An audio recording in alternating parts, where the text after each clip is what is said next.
산이나 밭에서 뱀에 물리면 독부터 빨아내야 한다고 생각하시나요? 이 행동은 독을 빼지 못하고 상처와 구조자까지 위험하게 할 수 있습니다. 상처 위를 노끈으로 꽉 묶거나 칼로 째는 행동도 피해야 합니다. 뱀에 물렸다면 증상을 기다리지 말고 즉시 119에 전화하세요. 뱀을 잡으러 가지 말고 환자는 걷거나 뛰지 않게 합니다. 오늘은 꼭 해야 할 순서와 절대 하면 안 되는 행동을 구분해 드립니다. 응급 상황에서는 이 영상보다 119의 실시간 지시가 우선입니다. 끝까지 보시면 산과 밭에서 바로 쓸 수 있는 행동 순서를 기억하실 수 있습니다. 질병관리청은 2026년 7월 30일 새 뱀물림 자료를 공개했습니다.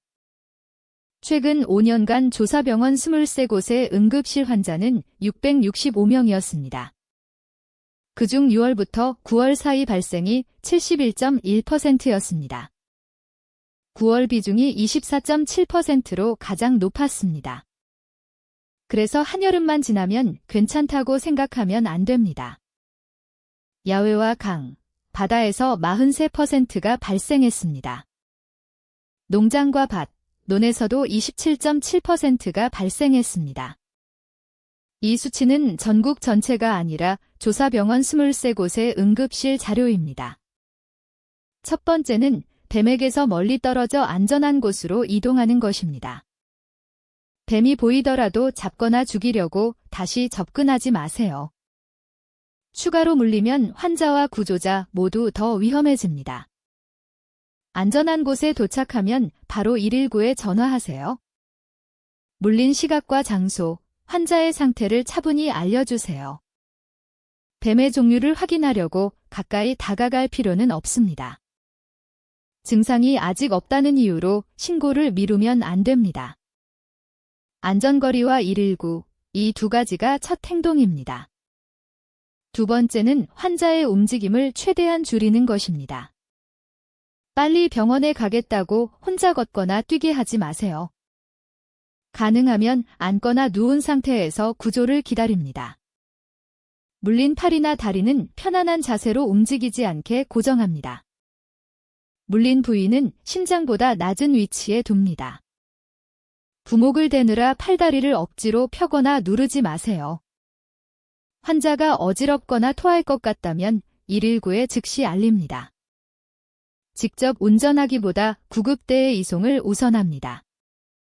독리자국은 보통 2개로 알려져 있지만 하나만 보일 수도 있습니다.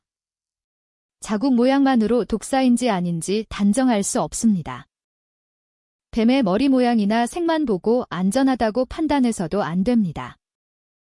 붓기와 붉은 피부, 심한 통증이나 출혈이 나타날 수 있습니다. 팔다리의 감각이나 움직임, 혈액순환에 이상이 생길 수도 있습니다. 구역과 구토, 어지럼증, 시야 흐림도 확인해야 합니다. 하지만 이런 증상이 생길 때까지 기다리라는 뜻은 아닙니다. 뱀에 물렸다면 겉모습과 상관없이 즉시 119에 전화하세요. 세 번째로 상처를 칼로 째거나 긁지 마세요. 상처를 넓히면 출혈과 감염 위험이 더 커질 수 있습니다. 입으로 독을 빨아내는 행동도 하지 마세요. 독을 충분히 빼낼 수 없고 구조자의 입안 상처도 위험해집니다.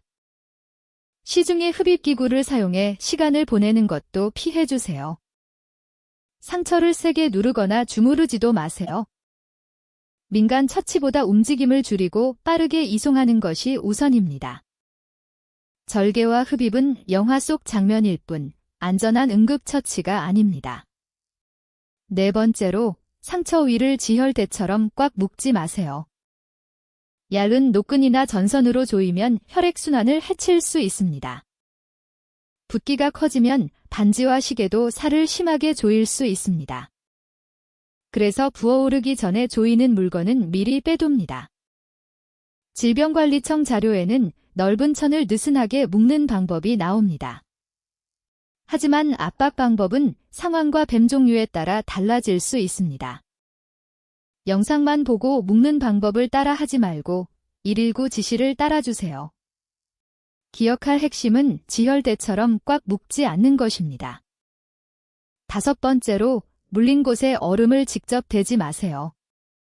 상처를 물에 오래 담가두는 행동도 피해야 합니다. 통증을 줄이겠다며 술이나 카페인 음료를 마시지 마세요. 된장과 약초, 정체를 모르는 연고를 바르지도 마세요.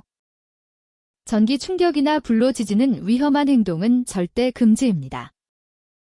진통제도 임의로 먹기보다 119와 의료진에게 먼저 묻습니다. 집에 있는 재료로 독을 중화하려고 하지 마세요. 해야 할 일은 환자를 안정시키고 신속하게 이송하는 것입니다. 구급대를 기다리며 가능한 경우 물린 곳을 비눗물로 가볍게 씻습니다. 상처를 문지르거나 힘주어 짜지는 마세요. 씻은 뒤에는 깨끗한 옷이나 마른 거즈로 살짝 덮습니다. 연고나 소독약을 여러 겹 바르지 않습니다. 붓기가 번지는지 보려고 계속 만질 필요도 없습니다. 환자를 따뜻하고 편안하게 하고 상태 변화를 살핍니다. 숨쉬기 어렵거나 의식이 흐려지면 119에 바로 알립니다. 세척과 덮기는 신고와 이송을 늦추지 않는 범위에서만 합니다. 구급대에는 물린 시각과 장소를 가능한 정확히 알려주세요. 손인지 발인지, 어느 부위에 물렸는지도 말해주세요. 붓기와 통증, 어지럼증이 언제 시작됐는지 설명합니다. 복용 중인 약과 알레르기, 기존 질환도 중요합니다. 뱀을 잡아오거나 죽은 뱀을 들고 병원에 갈 필요는 없습니다. 안전거리에서 우연히 본 특징만 기억나는 만큼 말하면 됩니다. 환자가 혼자라면 휴대전화 위치 공유 방법을 안내받습니다. 구급대의 질문에 답하며 움직이지 않고 구조를 기다립니다. 예방은 뱀이 숨기 쉬운 곳에 함부로 들어가지 않는 데서 시작합니다. 우거진 풀숲과 낙엽더미, 돌무더기를 특히 조심합니다.